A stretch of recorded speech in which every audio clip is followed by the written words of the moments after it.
ఏడుడి, మీ నవ్వు దుఃఖమునకును మీ ఆనందం చింతకును మార్చుకోండి.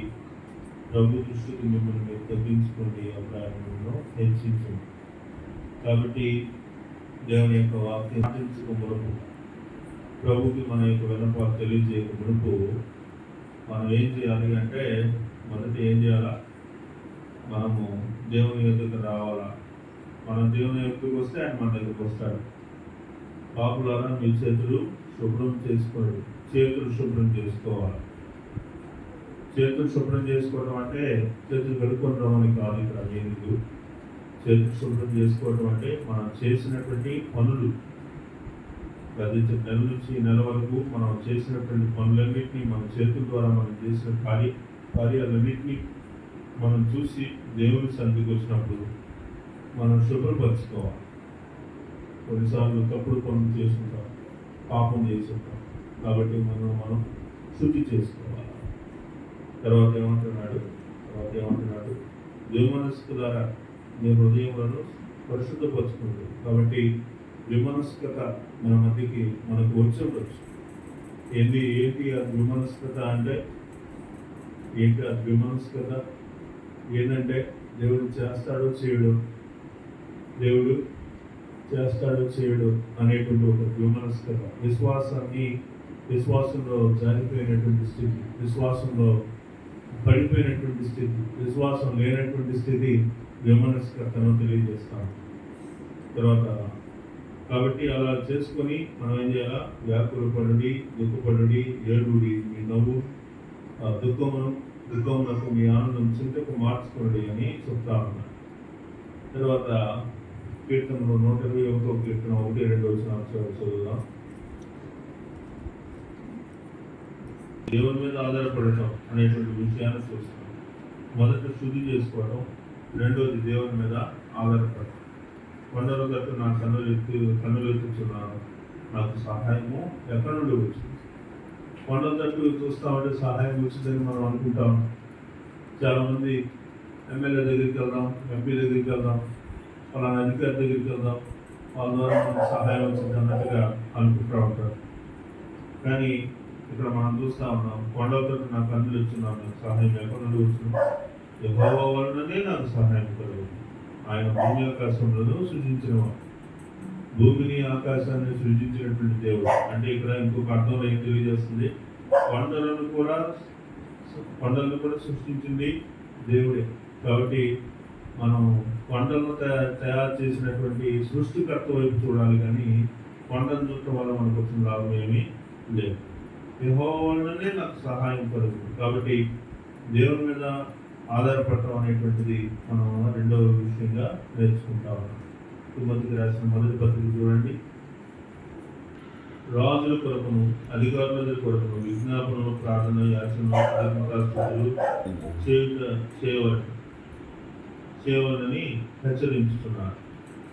కాబట్టి ఇక్కడ మనం చూస్తూ ఉన్నాం చూడండి, మనం ప్రార్థన చేసేటప్పుడు ఎలాంటి మనసుతోటి ప్రార్థన చేయాలి అంటే సంపూర్ణ భక్తి మాన్యతను కలిగి నెమ్మదిగాను సుఖముగాను బ్రతుకు నిమిత్తము, అన్నిటికంటే ముఖ్యంగా మనుషుల కొరకు, రాజుల కొరకు, అధికారుల కొరకు మనం విజ్ఞాపన చేయాలి అనే విషయం మనకి ఇక్కడ తెలియపరచబడతాం. కాబట్టి మన యొక్క ప్రార్థన విన్నపాలు తెలియజేసేటువంటి విషయాన్ని కూడా ఇక్కడ వాక్యంలో మనం చూస్తా ఉన్నాం. మొదట ఏం చేసాము మనం? రెండోది ఏం చేయాలి? దేవుని మీదే ఆధారపడాలి. కొండలను చూసి కొండల వైపు నా కన్నులు ఎత్తుకో వల్ల నాకు వచ్చిన లాభం లేదు. భూమి ఆకాశం సృజించిన దేవుని వైపు చూడటం వల్ల నాకు సహాయము యెహోవా వలననే నాకు సహాయం కలుగుతుందని నేర్చుకుంటా ఉన్నాను. మూడో విషయం ఏం నేర్చుకుంటున్నామంటే, మూడో విషయం మనము ఏ విషయాల కొరకు మనం ప్రార్థించాలి అనే విషయాన్ని చూస్తా ఉన్నాం. ఇంకొక వచనాన్ని కూడా చూడండి. పీస్ అండ్ కంఫర్ట్, ఓకే, శాంతి సమాధానం కొరకు మనము ప్రార్థన చేయాలి. ప్రార్థన యొక్క శక్తి ఏమిటి అనేటువంటి విషయాన్ని మనం చూస్తా ఉన్నాం. ఫిలిప్పీయులకు రాసిన పత్రిక నుంచి ఒక మాట చదువుదాం. ఇచ్చిన దేవుని సమాధానము యేసుక్రీస్తు వలన మీ హృదయములకు మీ తలంపులకు కావాలి. కాబట్టి మనం దేని గురించి కూడా చింతపడాల్సినటువంటి అవసరం లేదు, కానీ అన్ని విషయంలో ప్రార్థన విజ్ఞాపనం మనఃపూర్వకముగా మీ విన్నపములు దేవునికి తెలియదు. కాబట్టి మనఃపూర్వకముగా మన యొక్క విన్నపాలు దేవునికి తెలియజేయాలి. అందుకోసం మనం ఇక్కడికి వచ్చి కూర్చొని ఉన్నాం. దేవుని సన్నిధిలో కూర్చొని ఆయనను స్తుతించి ఇప్పటివరకు కీర్తనలు పాడి మనం దేవుని యొక్క వాక్యాన్ని నేర్చుకుని ఆ మీదట మనం ప్రార్థనలు చేయబోతా ఉన్నాం. కాబట్టి దేని గురించి మనం చింతపడాల్సిన అవసరం లేదు, కానీ ప్రతి విషయాన్ని ప్రార్థన విజ్ఞాపన చేత మనఃపూర్వకంగా మన దేవునికి తెలియజేయాలి. అలా చేయడం వల్ల దేవుడు ఏం చేస్తాడు? సమస్త జ్ఞానములకు మించినటువంటి దేవుని సమాధానము మనకి అందిస్తాడు అనమాట. కాబట్టి దేవుని సమాధానం మనం పొందుకోవాలి అనే విషయాన్ని మనము తెలుసుకుంటా ఉన్నాం. ఒక వచనాన్ని కూడా చదువుదాం, చూడండి.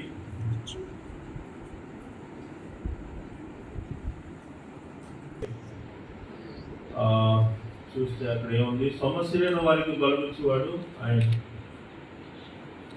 సొమ్మసిలిన వారికి బలమిచ్చేటువంటి వాడు ఆయన. ఆయన జ్ఞానమును శోధించుట అసాధ్యం. తర్వాత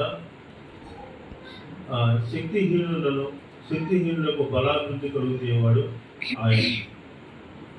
బాలుడు సొమ్మసిలుడు అలయుడు, యవనస్తులు తప్పక తొట్టలేదు. యెహోవా కొరకు ఎదురు చూచు వారు నూతన బలము పొందుతారు. వారి పక్షిరాజు వలె రెక్కలు చాపి పైకి ఎగురుతారు. అలయకు పైకెత్తుడు సొమ్మసిలుగా నడిచిపోదు. ఇక్కడ మనం చూస్తా ఉన్నాం, చూడండి. బాలుడు సొమ్మసిల్లిపోతారు, యవనస్తులు తప్పక తొట్టిల్లుతారు. యెహోవా కొరకు ఎదురు చూచు వారు నూతన బలము పొందుతారు. కాబట్టి మనం యెహోవా కొరకు ఎదురు చూడాలి. ప్రార్థనలు కనిపెట్టినప్పుడు, యెహోవా కొరకు మనం ఎదురు చూసినప్పుడు ఆయన మనకి నూతన బలాన్ని ఇస్తాడు. ఈ రాత్రి కాలం మనం ప్రార్థన చేస్తున్నప్పుడు ఆయన మనకి నూతన బలాన్ని ఇవ్వాలి. యాకోబు ఒక రాత్రి అంతా పెరుగులాడుతూ ఉన్నాడు. పెరుగులాడుతూ ఉన్నప్పుడు దేవుడు ఆ రాత్రి యాకోబును ఆశీర్వదించాడు. అది నీ పేరు ఇక మీద యాకోబు కాదు, నీ పేరు ఇశ్రాయేలు అని చెప్పేసి అక్కడ అతన్ని ఆశీర్వదించాడు. ఇక్కడ మనం ఏం చూస్తున్నామంటే, ఆ మాట నేను ఇక్కడ ఇలా చెప్తా ఉన్నాను. ఎలా చెప్తున్నానంటే, యెహోవా కొరకు ఎదురు చూసేవారు నూతన బలం పొందారు. యెహోవా కొరకు ఎదురు చూశాడు యాకోబు. ఒక రాత్రి అంతా మరి యెహోవా కొరకు ఎదురు చూసినప్పుడు నూతన బలాన్ని దేవుడు యాకోబుకి దయచేశాడు. కాబట్టి మనం కూడా ఈ రాత్రి కాల దేవుని సన్నిధిలో మనం చేరి మరి దేవుని యొక్క వాక్యాన్ని అనుసరించి మొదటిగా మనం చూసినప్పుడు మన హృదయాన్ని, మన చేతుల్ని, మన యొక్క ప్రవర్తన మనం సరి చేసుకోవాలి. రెండోది మనం ఏం చూస్తామంటే, రెండోది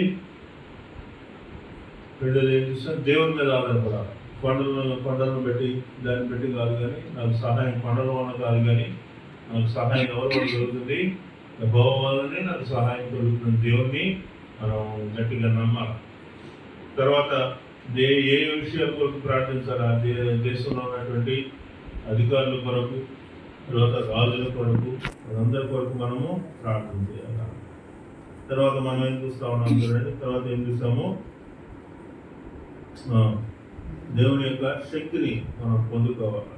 యెహోవా కొరకు ఎదురు చూసేవారు నూతన బలం పొందుతారనేటువంటి విషయాన్ని మనం నేర్చుకుంటాం. దేవుడి ఈ యొక్క వాక్యాన్ని మన యొక్క వెలుగుల్లో ఆశీర్వదించి దీవించిన గాక.